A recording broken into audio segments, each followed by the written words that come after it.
The clink of a wine glass can sound like a death knell. I remember the chill crawling up my spine, the way my fingers tightened around the linen napkin in my lap. 30 years, and he looked at me like a stranger as he raised his glass. Not to me, but to her. That was the moment something inside me snapped, and something else was born. If you've ever given your life to someone who thought they could erase you with a smile, this story is for you. Subscribe to the channel and tell me where you're watching from. You'll want to see how this ends. They always dim the lights in those expensive restaurants. I guess to make you forget the price tags on the menu, or maybe to make betrayals easier to digest. I was staring at the flicker of the candle between us when he lifted his glass. Mark, my husband, my partner, my entire goddamn life for the past 30 years. To new beginnings, he said, smiling like the smug bastard he's always been. Only I hadn't seen it before. That smile used to mean love, safety, home. Now, it just meant war. Erin, seated just a little too close beside him, let out a breathy laugh and reached for her water. Her fingers grazed his arm like it was second nature. I caught the way she looked at him, the way her other hand settled protectively over her belly. "I'm pregnant," she said, eyes glinting. There was a pause. Not in the room. The waiter was still pouring wine. A couple nearby was laughing. But in me, something deep inside me twisted like it was being wrung out. Pregnant. Mark's eyes didn't flicker once toward me. He stayed locked on Erin. Proud, pleased, like he had just won a prize. I didn't cry, didn't scream. Instead, I smiled. Slow, small. The kind of smile that takes effort when your hands are shaking under the table. Because I already knew. I knew about the bank transfers, the business dinners that turned into hotel reservations, the way she had started calling him M in text messages that I wasn't supposed to see. I knew, and I had spent the last 6 weeks preparing. I lifted my glass too. To new beginnings, I said softly, my voice clear, steady, and venom-laced. Mark turned to me then, finally. That smugness faded a touch when he met my eyes. "I emptied the joint accounts this morning," I said, still smiling, "froze the business assets, and filed for divorce." You could have heard a pin drop. The waiter blinked. Erin's mouth opened slightly, like a fish gasping for air, and Mark, for the first time in decades, looked truly, undeniably confused. "I hope you both enjoy your new beginning," I added, setting my napkin gently on the table. Then I stood. I remember every step I took away from that table, my heels tapping against the marble, the hostess blinking at me as I passed, the scent of marinara lingering in the air, the tiny mark on the carpet near the entrance where I had stood for our anniversary dinner the year before, waiting for him to arrive late, again. Funny the things your brain clings to. I walked out into the night, not as a woman falling apart, but as one finally waking up. And behind me, for once, it was Mark who had to explain something. I didn't go home, not the one we shared. I had a plan, a checklist. I wasn't the Helen Carter who had swallowed every insult, every dismissal, every "you just don't understand the business, sweetheart," that Helen had died the moment Erin touched her stomach and called it a miracle. No, this Helen was done waiting quietly while other people dictated her worth. The game was on, and I had just made the first move. The silence in the car was suffocating, not because of noise, there wasn't any, but because of memory. Every inch of that black leather interior reminded me of Mark, of us, of who I used to be. I gripped the steering wheel tighter than I needed to, my knuckles pale against the dark. My hands were shaking, not from fear, but from the adrenaline, from rage, from 30 years of swallowing things I should have screamed. 30 years. I remember the first day we moved into our home in Pasadena, the way the morning sun hit the porch, the smell of paint still fresh on the kitchen walls. I made us coffee in a machine we couldn't afford. Mark kissed my cheek and said, "One day this place will be full of memories." He wasn't wrong, but none of those memories were mine. I gave him everything. I gave up my own dreams to build his. I was a damn good interior designer, had a few small clients back in. One of them was featured in Sunset magazine, but Mark said his business needed focus. "You're the rock," he told me. "You keep everything running." So I did.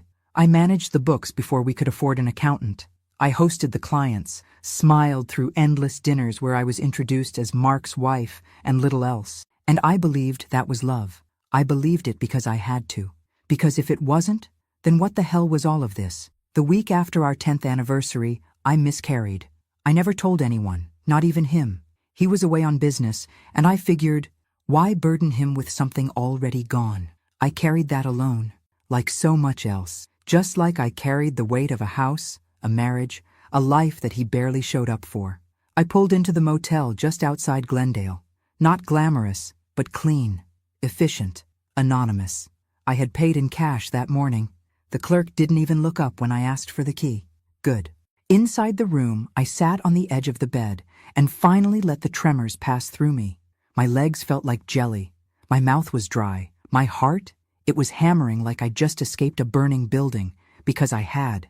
The phone on the nightstand buzzed. Mark, missed calls. I didn't answer. I wouldn't. Not tonight. Instead, I reached into my bag and pulled out the folder I had prepared. Labeled in neat black marker, contingency plan, HC, bank statements, asset transfer forms, power of attorney revocation, business contracts with my signature, and clauses he never bothered to read. I'd written those myself. Funny thing about being the silent partner. No one notices when you hold the pen.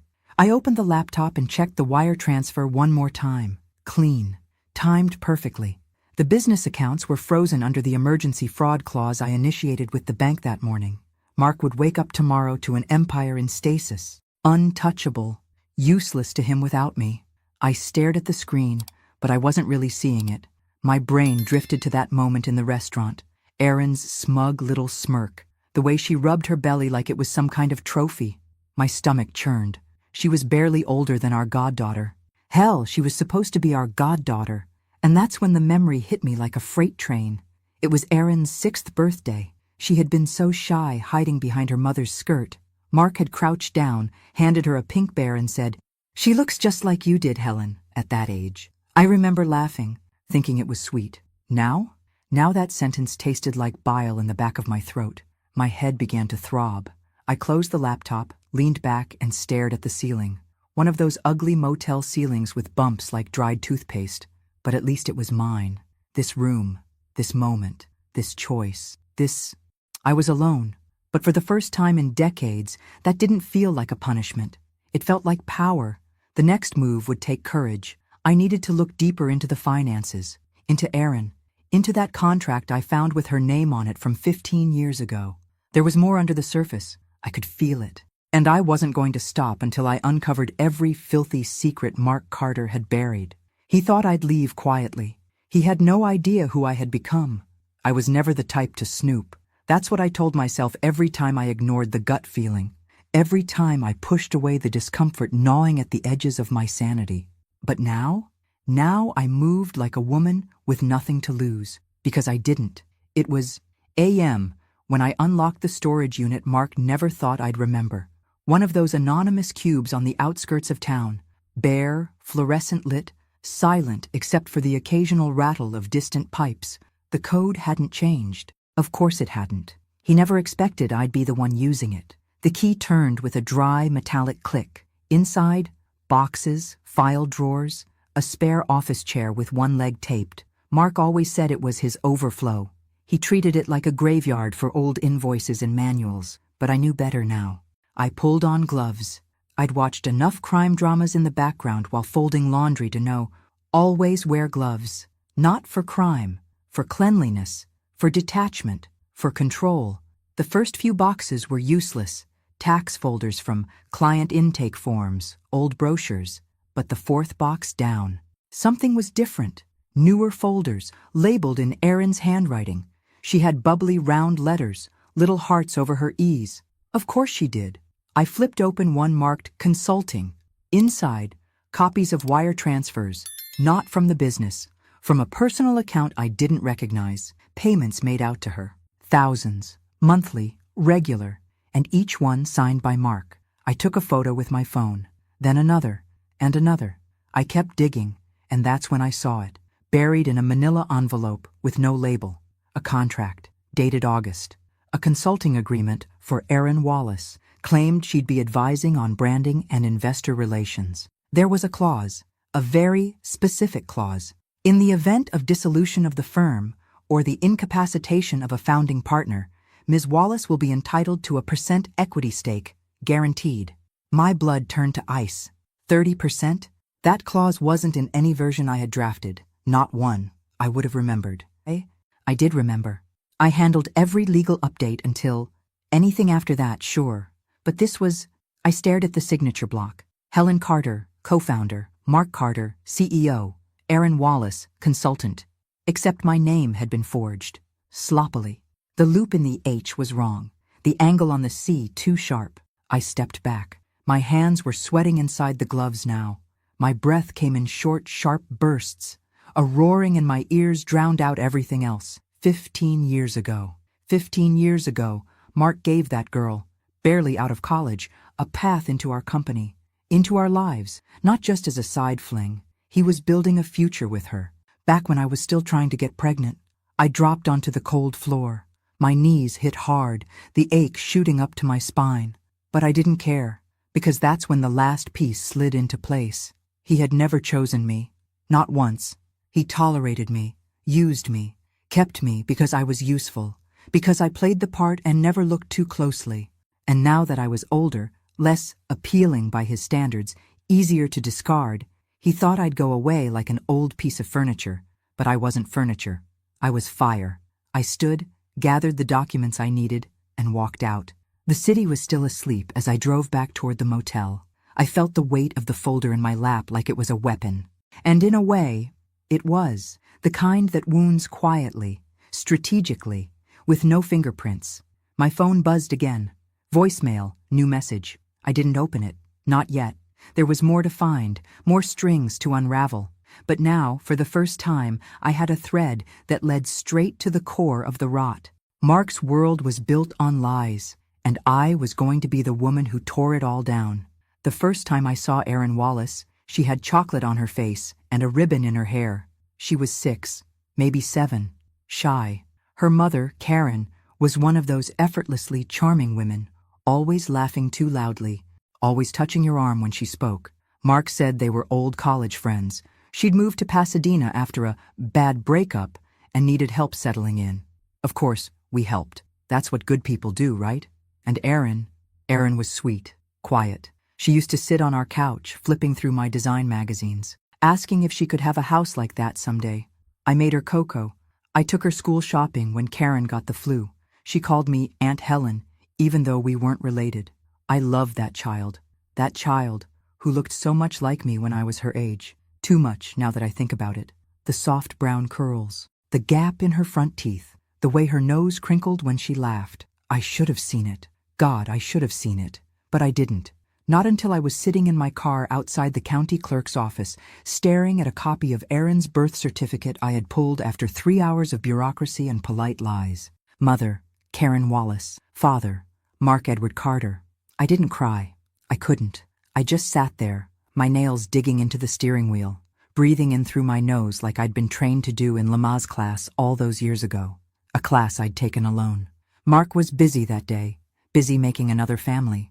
I laughed, a sharp, bitter sound that filled the car, a sound that didn't belong to me, not the me I used to be, that Helen, the one who trusted, who believed, who bent without breaking, was already dead.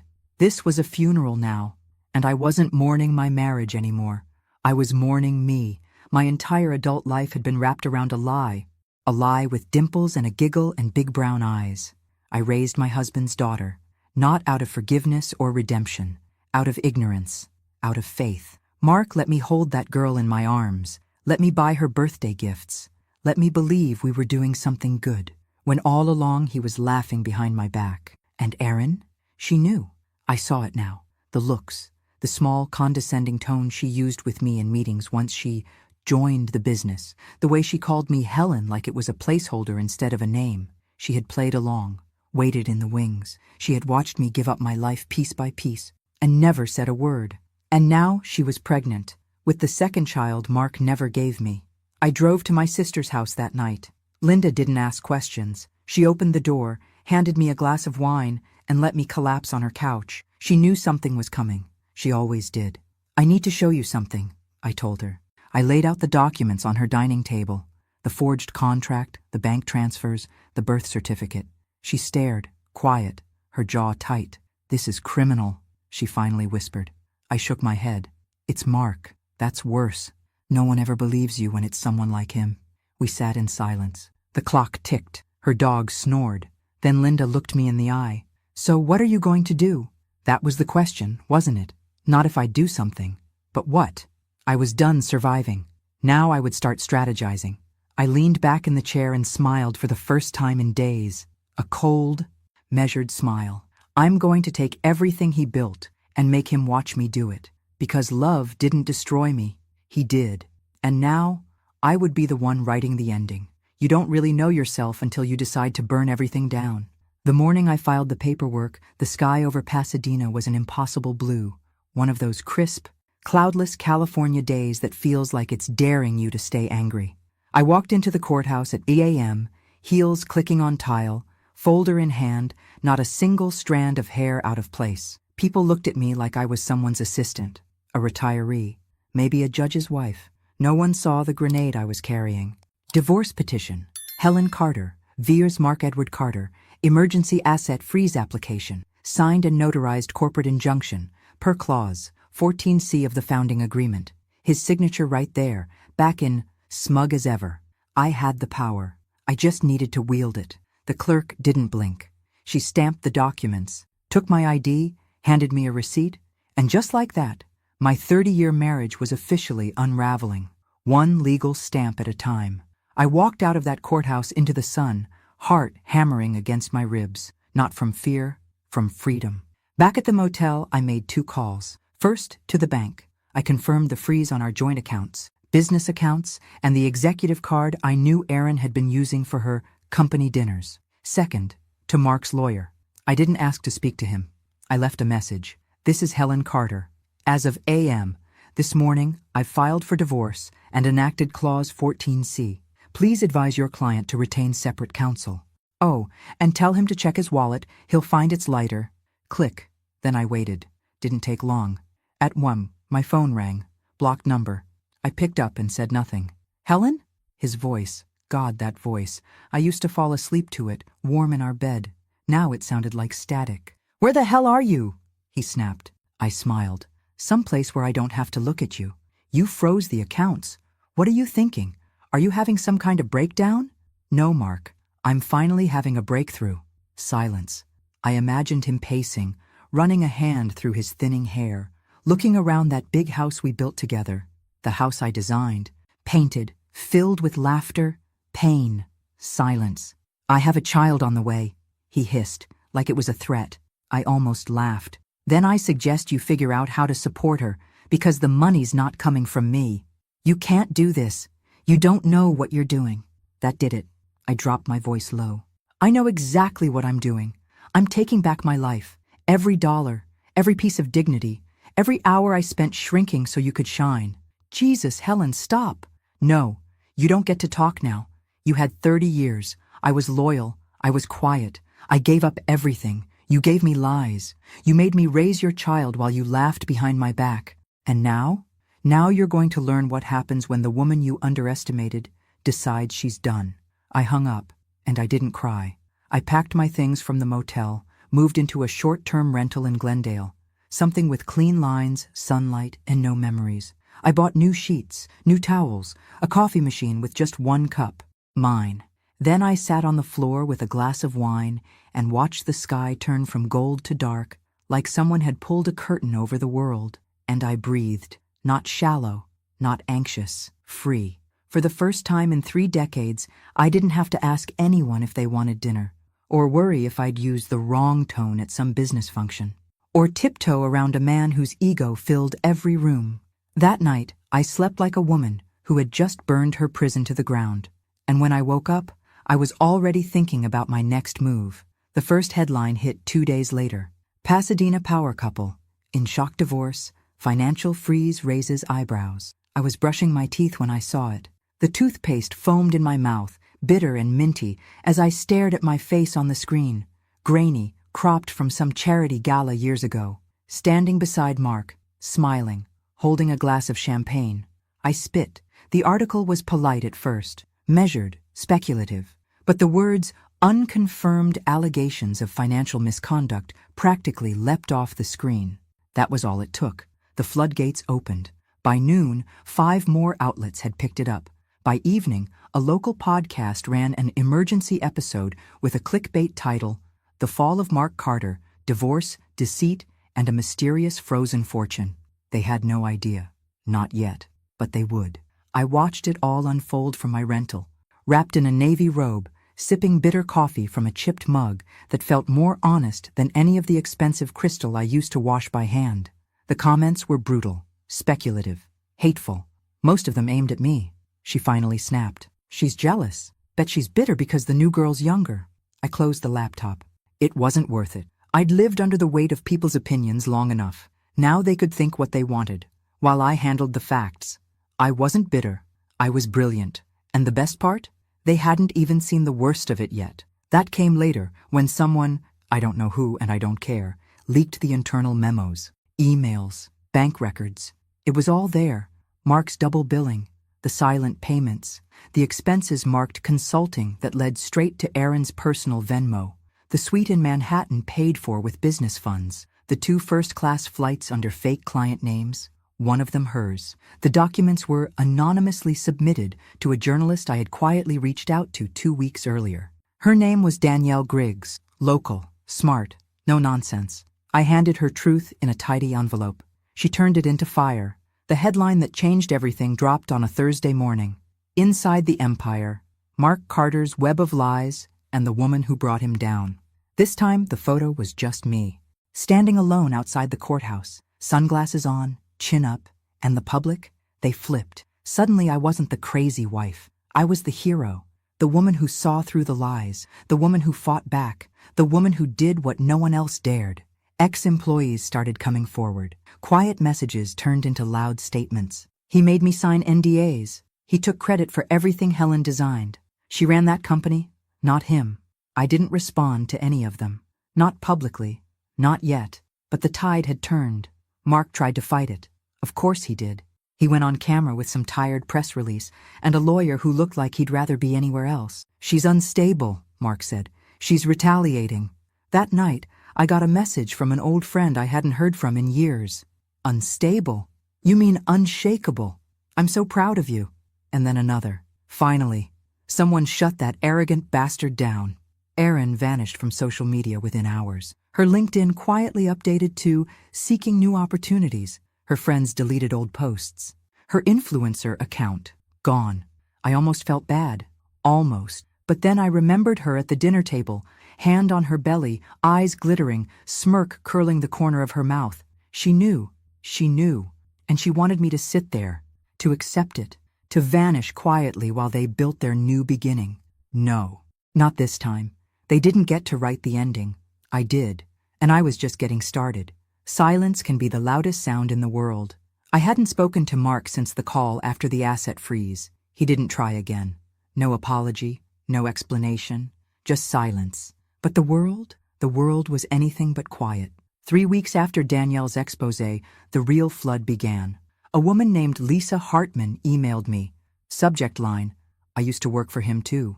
Then another, then 5 more, then 32. Receptionists, interns, accountants, women, men. People who had walked away from Carter & Co. with shame in their throats and silence on their lips. Until now, they'd been mocked, gaslit, undermined, passed over for promotions after doing all the work. One woman had her designs sold to a client under Mark's name. Another found Erin wearing the necklace her grandmother had made, the one she lost at the company retreat. Story after story. Abuse didn't always come with bruises. Sometimes it came with a smile and a bonus check. Less than promised. Danielle wanted to run a follow-up piece. But this time, she didn't want anonymous sources. She wanted me. No camera, I told her. Not yet. She agreed. We met at a cafe in Silver Lake, small enough to be invisible. She wore jeans and a leather jacket. I wore the calm of a woman who had walked through fire barefoot. Her recorder sat between us. Why now? She asked. I stared at the steam rising from my tea. Earl Grey. No sugar. Because I was tired of being erased, I said. We talked for 2 hours. I told her everything, except the things I still needed to keep close. Some knives stay sharper when hidden. When the second article dropped, it didn't just trend. It roared. Helen Carter Speaks, A legacy built on silence and the woman who refused to stay quiet. They used a photo of me walking into the courthouse this time. Alone. Determined. No sunglasses. No fear. I was done hiding. That week, I received an email from a woman named Ava Klein. Lawyer. Harvard. Fierce. She had been following my story, and she had an idea. "We start a foundation," she said, "for women rebuilding their lives after financial and emotional abuse. We call it the Carter Clause, and we make sure no woman signs her name away again without knowing exactly what it means." I said yes. I didn't even blink. We launched with a GoFundMe that hit pause in hours. CBS called, then NPR. Then someone from Netflix left a voicemail I still haven't returned. Mark's response? A pathetic attempt at a countersuit. Defamation, emotional distress, loss of business reputation. The judge tossed it in less than 10 minutes. Turns out when you have proof, emails, contracts, signatures, it's hard to argue with the truth. His last ally, a corporate partner named Greg Tolliver, issued a public statement distancing himself from Mr. Carter's conduct. Translation? He saw the ship sinking and grabbed the last lifeboat. Erin tried to resurface with a tweet about healing and protecting her peace. It was ratioed into oblivion. People had seen enough. They had heard enough. And now they were listening to me.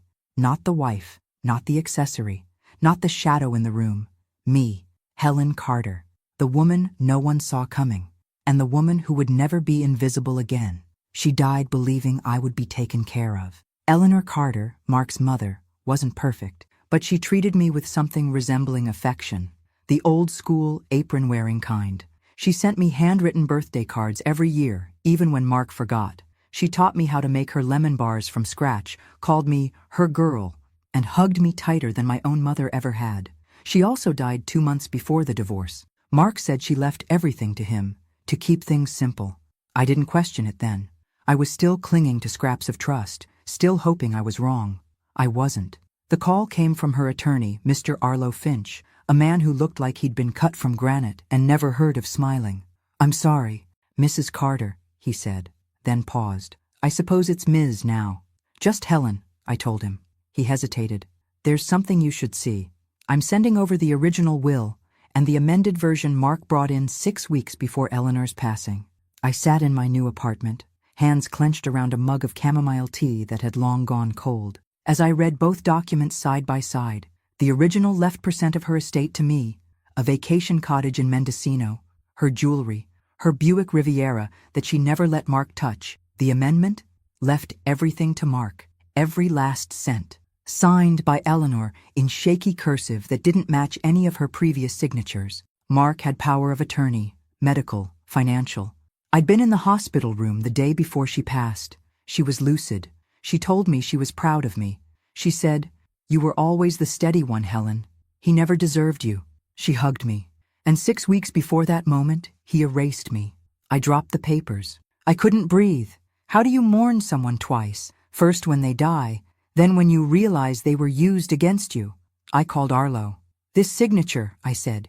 "You've seen it. You know it's not hers." Silence. Then, "I can't say it officially, but I agree with you. Can anything be done?" A pause. Longer this time. "No, not now. Not without years of litigation. And with the statute of limitations and Mark's legal protections." He trailed off. "I'm sorry." I hung up, and I screamed. A deep guttural sound I didn't know I had in me. It tore through the walls of my small apartment. My voice cracked halfway through. I slumped to the floor and cried like I hadn't cried in years. Not over Mark, not over money, over Eleanor. She loved me, and he took that too. But something changed that night. Something vital. This wasn't just about vengeance anymore.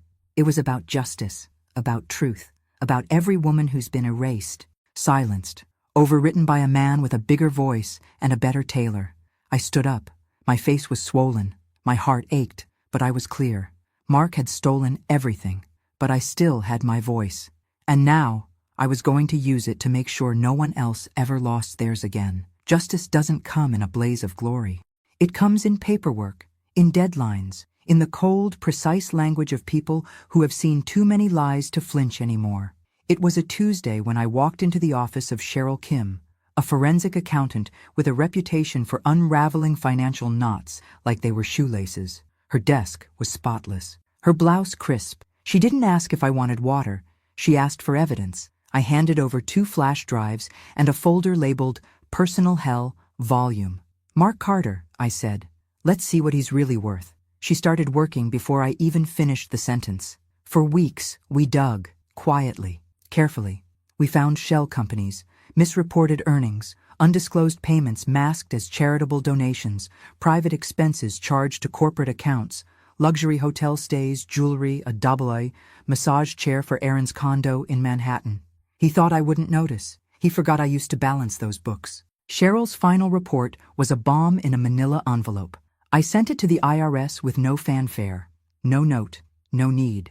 3 weeks later, Mark Carter received a federal audit notice, and the silence that followed was delicious. The headlines came next. Feds launch probe into Carter & Co. Fraud allegations surface. From boardroom to courtroom.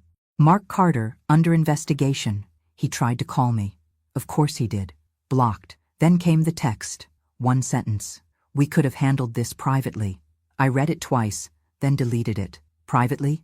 He slept with a woman half my age, forged my name, rewrote my life, and erased me from his mother's will. There would be nothing private about this anymore. Erin, for her part, had gone quiet. Her influencer account was gone. The last I heard, she'd been let go from her consulting role after the audit froze the firm's payroll. She posted something vague on Instagram stories once. Black background, white letters. Sometimes you have to lose everything to find your truth. I screenshotted it. Because this was my truth. I had been a ghost in my own life. But now, I was the storm. Clients pulled out. Mark's speaking engagements were canceled. Investors withdrew. His name was poison in every email thread. And me? I was still angry. Still hollow in some places. Still waking up in the middle of the night remembering the way he used to touch the small of my back in public like I was something to show off. But I was also standing taller. I drank my coffee slower. I walked down the street like I had every right to exist, because I did. I sat in a bookstore one afternoon, flipping through a memoir by a woman who'd left her husband after 35 years. The last line read, "They said I was broken, but they didn't realize I was breaking free." I closed the book and smiled, because I wasn't broken, not anymore. And the man who thought he could break me? He was the one being slowly, methodically dismantled, one truth at a time. Revenge is loud, but freedom is quiet. It was a Tuesday. No headlines that day, no lawsuits, no leaked emails, just the hum of my neighbor's lawnmower and the smell of fresh-cut grass drifting through my window. I was sitting at the kitchen table, my kitchen table. A simple one, solid oak, bought with my money, chosen for no one's taste but mine. The sunlight fell across it just right, and for a second, everything felt still, and that's when it hit me. It was over, not in the dramatic courtroom gavel kind of way, but in the quiet realization that I no longer woke up wondering where he was. I no longer scrolled through articles to see if my name had been dragged through the mud again. There was no Erin posting beach photos, no Mark pretending to be the victim, no calls from lawyers, just silence. And I didn't hate it. I didn't love it either. Not yet, but I was learning how to live in it. That afternoon, I walked down to the little cafe around the corner. It was the kind of place I would have skipped before, too casual, too small. Mark hated anything that didn't have valet parking and overpriced espresso. But now it was mine. The barista, a young man with tired eyes and a kind smile, recognized me. "You're Helen, right?" I hesitated. "Yes." He handed me my latte. "You're kind of a legend around here." I didn't know what to say. Then, as I turned to leave, a woman at the corner table waved me over. Late 40s, curly gray-streaked hair, tapping away at a laptop. "Sorry," she said. "I don't mean to intrude, but I'm with Reclaim Project. We help women over restart after divorce, financial abuse, things like that." She paused, then smiled. "We've been following your story. Would you ever consider speaking at one of our events?" My mouth went dry. I had nothing prepared, no speech. No platform, no fake smile to put on. And for once, I didn't need one. I just said, yes, not for them, not for some performance, for me. Because somewhere along the way, this stopped being about Mark, or Aaron, or even Eleanor's will. It became about the version of me that never had a voice, the version who stayed quiet so people would like her, who made herself smaller so others could shine, who stood in the background of every photo of her own life. Not anymore. I walked home with a flyer in my purse and a strange new feeling growing in my chest. Not anger, not grief, purpose. That night I opened my laptop. I didn't check the news. I didn't Google Mark. I opened a blank document. Title, The Woman You Forgot to Fear. I started typing, and for the first time in 30 years, I didn't feel like I was telling someone else's story. I was finally telling mine.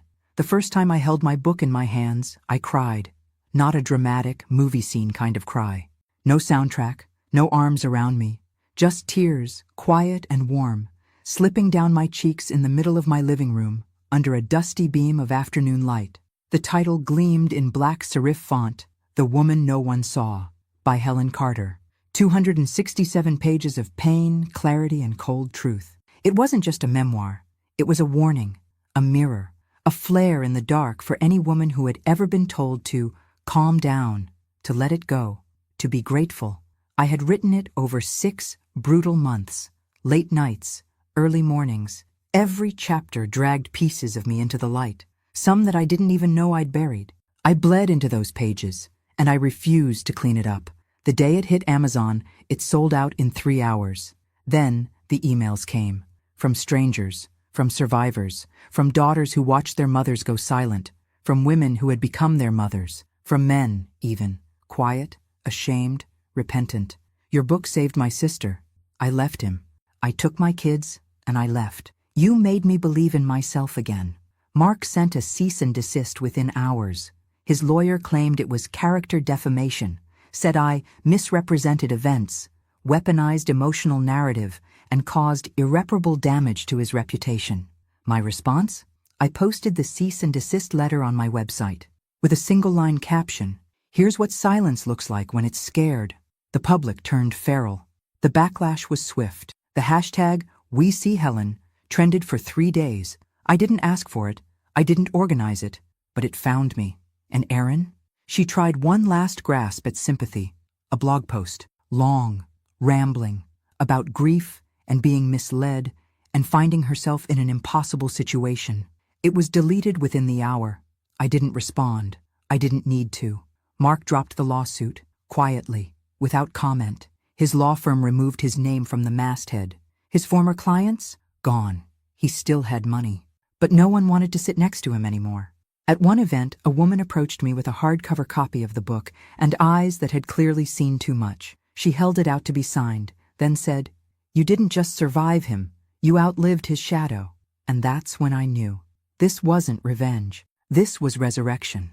I had taken everything he tried to erase and carved it into permanence. Not in court, not in fire, but in ink, and nothing he did now could unwrite me. The Pacific is a strange kind of blue in April.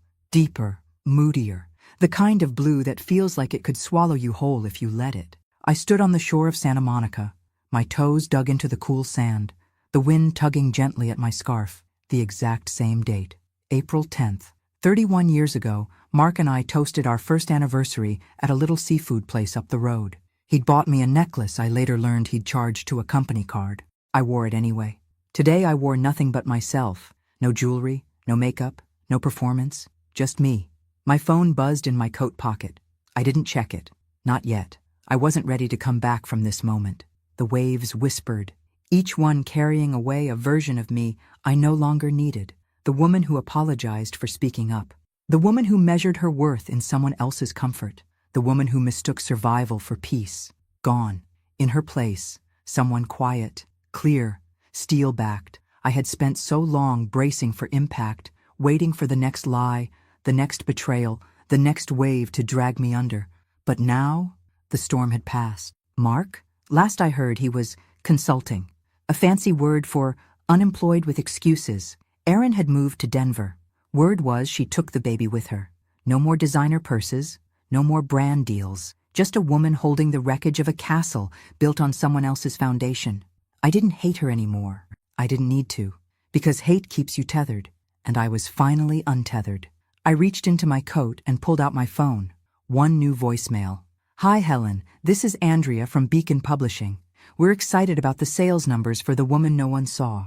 We want to talk to you about a second book, maybe even a series. Let us know if you're open. I smiled, not because of the offer, because they saw me, really saw me. I closed the phone, slid it back into my pocket, and stared at the horizon. For the first time in my adult life, I didn't belong to anyone. Not to a husband, not to a story, not to a legacy I didn't choose. I belonged to me, and the silence around me, it wasn't loneliness, it was peace. I turned, walking away from the water, one steady step at a time. Whatever came next, it would be mine, all of it. And this time, I would write the story myself.